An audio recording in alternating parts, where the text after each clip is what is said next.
அஸ்ஸலாமு அலைக்கும். Welcome to Shala's recipes. இன்றைக்கி நம்ம என்ன ரெசிபி பார்க்க போகிறோம்னா ஃப்ரை எக் மசாலா தாங்க பண்ண போகிறோம்.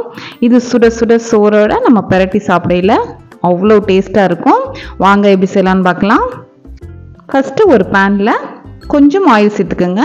1 டீஸ்பூன் ஆயில் சேர்த்து நம்ம எக்கெல்லாம் ஃப்ரை பண்ணி வச்சிடலாம். ஃபஸ்ட்டு ஒவ்வொரு எக்காக நம்ம ரெடி பண்ணிடலாம். ஃபஸ்ட்டு உப்பு போட்டுக்கோங்க, கொஞ்சமாக ஒரு பிஞ்ச், அதுக்கப்புறம் ஒரு பிஞ்ச் பெப்பர்.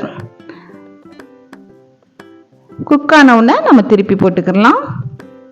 நான் டோட்டலாக ஒரு 4 எக் சேர்க்க போகிறேன். இப்போ நல்லா குக் ஆயிடுச்சு. இதை ஒரு பிளேட்டில் வச்சிடலாம். எல்லா எக்கையுமே நம்ம ரெடி பண்ணி வச்சாச்சு. அதே பேனில் ஒரு 3 டீஸ்பூன் ஆயில், பட்டை, ஏலக்காய், லவங்கம், பெருஞ்சீரகம் எல்லாம் கொஞ்சம் கொஞ்சம் சேர்த்துக்கோங்க. கருவேப்பிலை அது கூட நல்லா பொரிய விட்டதுக்கப்புறம் பெரிய வெங்காயம், பெரிய சைஸில் 2 வெங்காயம் கட் பண்ணி சேர்த்துருக்கேன். வெங்காயம் கண்ணாடி பதம் வர்ற அளவுக்கு நல்லா குக் பண்ணிக்கோங்க. இது கூட ஒரு 2 டேபிள் ஸ்பூன் பட்டர் சேர்த்துக்கிறேன். நான் நீங்கள் ஆயிலே சேர்த்துடலாம், பட் பட்டர் சேர்க்குறதுனால இன்னும் நல்லா டேஸ்ட் கொடுக்கும், நல்லா வாசமாகவும் இருக்கும். சேர்த்து நல்லா குக் பண்ணிடுங்க.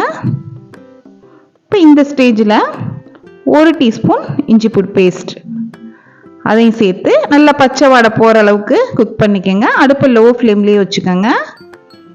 நம்ம பட்டரில் குக் பண்ணுறதுனால நல்ல ரிச்னஸ் கொடுக்கும். இது கூட 3 தக்காளியை நான் சின்ன சின்னதாக கட் பண்ணி சேர்த்துருக்கேன். நார்மலான தக்காளி, நல்ல பழுத்த தக்காளி எடுத்துக்கோங்க.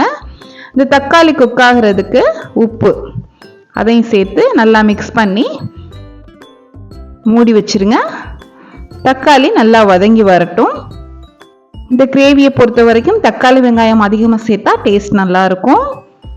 காரத்துக்கு 2 பச்சை மிளகா கட் பண்ணி சேர்த்துருக்கேன். இப்போ எல்லா மசாலாவும் சேர்த்துடலாம். 1 டீஸ்பூன் மிளகாய்த்தூள், 1/4 டீஸ்பூன் மஞ்சள் தூள், 1 டீஸ்பூன் மல்லித்தூள், 1 டீஸ்பூன் கரம் மசாலா எல்லாத்தையும் சேர்த்து இந்த மசாலா வாட போகிற அளவுக்கு நல்லா குக் பண்ணிக்கோங்க. இப்போ இதில் ஒரு 1/4 டம்ளர் தண்ணி சேர்த்துக்கலாம். மசாலா நல்லா குக் ஆகணும், கொஞ்சம் கிரேவி கன்சிஸ்டன்சி வரணும், அதுக்காக கொஞ்சமாக தண்ணி சேர்த்துக்கங்க. இப்போ நம்ம ஃப்ரை பண்ண எக்கை இது கூட சேர்த்துடலாம். இந்த மாதிரி மேலே மேலே எல்லாத்தையும் வச்சுருங்க. வச்சு நம்ம க்ளோஸ் பண்ணிடலாம். ஒரு 5 மினிட்ஸ் நல்லா கொதிக்கட்டும். அடுப்பை மீடியம் ஃப்ளேம்லேயே வைங்க. அவ்வளோதாங்க. இதுக்கு மேலே மல்லித்தலை தூவி நம்ம இறக்கிடலாம். சூப்பராக இருக்குங்க டேஸ்ட்டு. இன்ஸ்டண்ட்டாக உடனே பண்ணக்கூடிய ஃப்ரை எக் மசாலா சூப்பராக தயாராகிடுச்சு. இந்த ரெசிபி உங்களுக்கு பிடிச்சிருந்துச்சுன்னா லைக் பண்ணுங்கள், ஷேர் பண்ணுங்கள், சப்ஸ்கிரைப் பண்ணுங்கள். இன்ஷால்லா நெக்ஸ்ட் வீடியோவில் பார்ப்போம். தேங்க்ஸ் ஃபார் வாட்சிங். பாய்.